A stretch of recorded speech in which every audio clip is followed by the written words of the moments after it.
You think for yourself. But when was the last time you challenged the structure you're standing in? In our last episode, we talked about discernment, about when noticing when something sounds logical but doesn't sit right. Today, I want to go a layer deeper.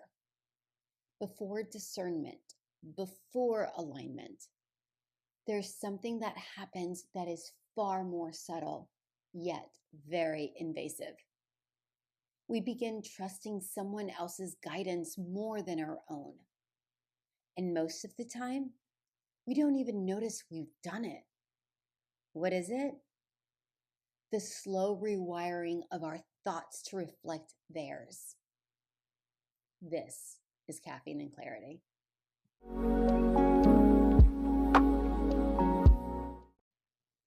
After that tween skincare event I told you about in the previous episode, I'll link it in if you want to listen to it. My daughter and I were driving home. We were on a main street with 3 lanes. The road had light construction on the left lane and orange traffic cones directing everyone to the right. Imagine this, 3 wide open lanes, bright cones narrowing down into one, everyone merging into that one lane. Cars in front, cars behind. Do you automatically merge? Well, we did. And we drove like that for a bit until I noticed there was no construction ahead. The other 2 lanes completely open. No workers, no equipment, no blocked pavement, just cones. And every single car stayed in that right lane. That's group conformity in real time, people. No announcement, no enforcement, just people matching behavior, including us.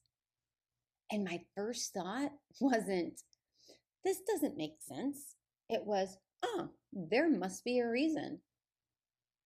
That's the moment that unsettled me because the assumption felt logical. There must be something ahead I can't see. There must be context I do not have. They probably know something I don't. That's social proof at work. When enough people move in one direction, we start treating the movement itself as evidence. And before we know it, we trust the setup more than our own eyes. No one told us to stop thinking. No one demanded obedience. The cones were just there, and we complied. Not because we lack intelligence, but because it feels reasonable, because structure feels legitimate. Psychologists call this authority bias.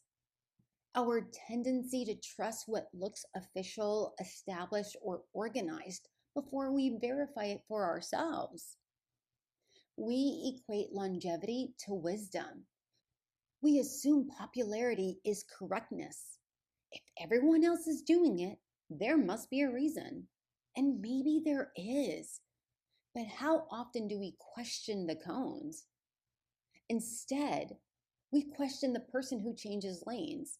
We get irritated when someone doesn't merge, not necessarily because they're wrong, but because they disrupted the pattern.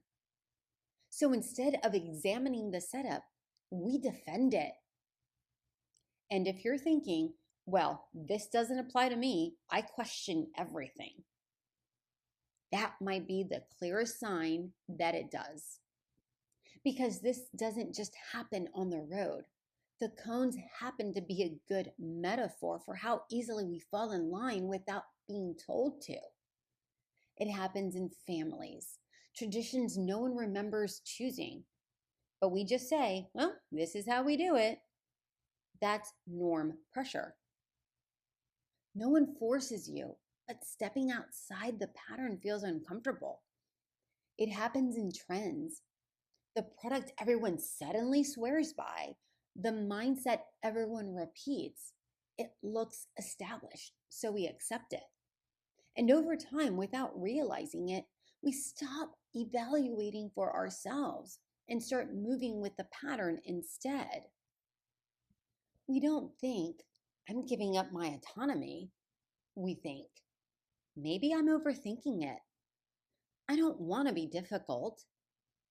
They've been doing this longer. So many people trust it. It must work. It doesn't feel like surrender. It feels cooperative, responsible. Like if you don't lean into it, you're the one in the wrong. And every time we override that first innate question, why are we doing this? Who decided this? When did this become standard? Does this actually apply to me? When we ignore those, we override those, it gets easier to merge without thinking. These patterns aren't character flaws. They're human wiring. And over time, that wiring wears something down. Not our intelligence, but our willingness to use it. Group conformity once kept tribes safe. Authority bias helped us learn quickly. But in modern life, they can keep us in the lanes they choose long after the road is clear. When I decided to pull into the center lane, I didn't do it rebelliously. I did it curiously. I stayed close enough to move back just in case I was wrong. I wanted to see because it didn't make sense. There was nothing ahead. I didn't see any reason for the bottleneck. And it made me wonder, how many areas of my life have I merged simply because the setup was already there? How many times have I assumed there must be a reason instead of checking? And as I looked back in professional settings, I've assumed that the person who'd been there longer automatically knew more. Sometimes that's wisdom. Sometimes that's authority bias again, confusing experience with correctness. In relationships, I've been told that giving up independence is proof of partnership. Well, partnership doesn't mean disappearing. If your individuality is what drew them in, why would dissolving it prove love? Believe me, I can go on, but it's your turn at the table. Where in your life have you stayed in that tight lane because it was already formed? Where have you deferred to someone else's knowledge without verifying it for yourself? Where have you stifled your own evaluation because the structure seemed established? And what would happen if you slightly pulled into another lane, just enough to see? What might you notice? This isn't about rebelling against everything or searching for red flags. It's about evaluation. It's about seeking your truest path and listening to the guidance you already carry. It's rarely the loudest, and more frequently, it starts with just noticing. Leave a comment and tell me one cone you've noticed in your life. Here's your sip of the day. Sometimes the cones are still there, but the construction is long gone. So why are we still following? Before we close, if Caffeine and Clarity has become a steady place for you, something you keep company during your week, there are a few simple ways that you can support this space. You're always welcome to subscribe or leave a comment, even just one sentence about what resonated. It helps this conversation reach someone else who might need it. Those small gestures help more than you know.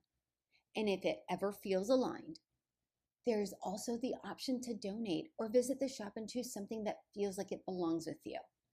But mostly, I'm so very glad you're here and grateful for the way you make room for conversations like this when it's needed the most. Discernment isn't in your face. It's subtle. It's recognizing when you've merged automatically. It's checking whether the reason still applies. And it's remembering you're allowed to step outside the setup. Next week, I want to talk about what happens after that, about transitions, about what it feels like to stand in the in-between. But for now, just notice the cones. See you on the next one.